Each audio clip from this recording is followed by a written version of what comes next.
I'm Jessie Norton. I was Jessie Peterson before I got married, and I grew up in Puncheon Fork, actually on what they call Smith Creek.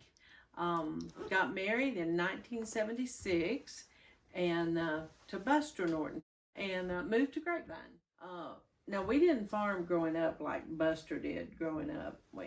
Dad had about a half acre of tobacco that he did. And you would have thought that he had as much as when we first got married, we had like 15 acres.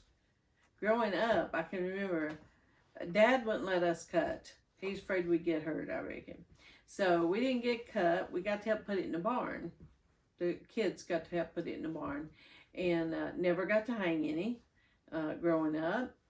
Dad always hung it, him and Mom. Now, I reach it up in the barn. Dad let us do that.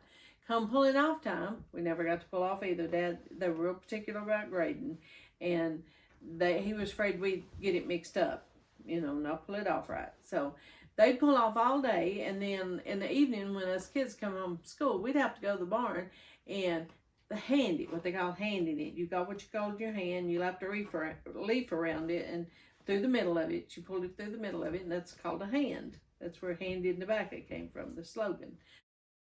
But we'd stay up there till we got it all tied up, and then they'd pack it the next day.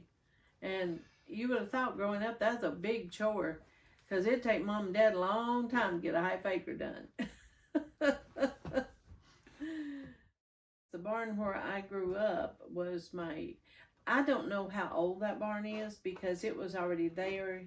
My youngest memories of that barn, my grandpa's barn, it was already there. So I know it's got to be as old as I am, and probably older. It never had a lot of work done on it, though. The gangway that goes into the barn, now my husband helped to replace that at one time. And I can remember, the youngest I can remember is Dad pulling hay down with the horses and sled, and loose hay. Dad never owned a baler. And so we always put that up loose in the barn, and he'd pull the horse down the sled down to the barn, the gangway, with two horses. And Dad had the big idea that two horses couldn't pull in there at the same time. So he'd take one loose and pull the sled in with one mule. Actually, he had mules, not horses. Pull it in with one mule.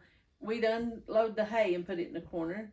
And then he'd turn the mule around and he'd pull it back out, and we'd go back to the field. And Dad never would let us ride the sled back to that mountain. We had to walk. So I got a lot of exercise growing up.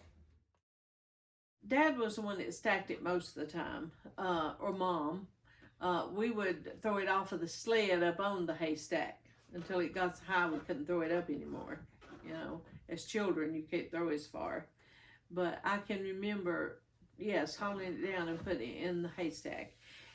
And when we grew hay on that mountain up on top where it was level, it was a long way to haul it. So a lot of times Dad would stack it up on top of the mountain for the mules and haul it off later. As he needed it, we'd go up and get it and haul it off to the barn. We had 2 milk cows growing up, but I never did learn to milk, really, until we got married. And my husband got an old cow that had horns, and she was kind of wild. So in order to milk her, I had to feed the cattle up here above the house at the old barn and watch for her. I'd take her feed and put it in the stable at the upper barn and open the door and call her. She'd look at me, but she wouldn't come.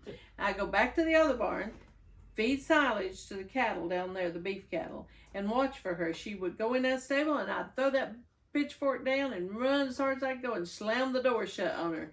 And she'd stand there, though, as long as she got fed real good. She got to eat dairy feed, though, till I learned to milk. So she got fed really well.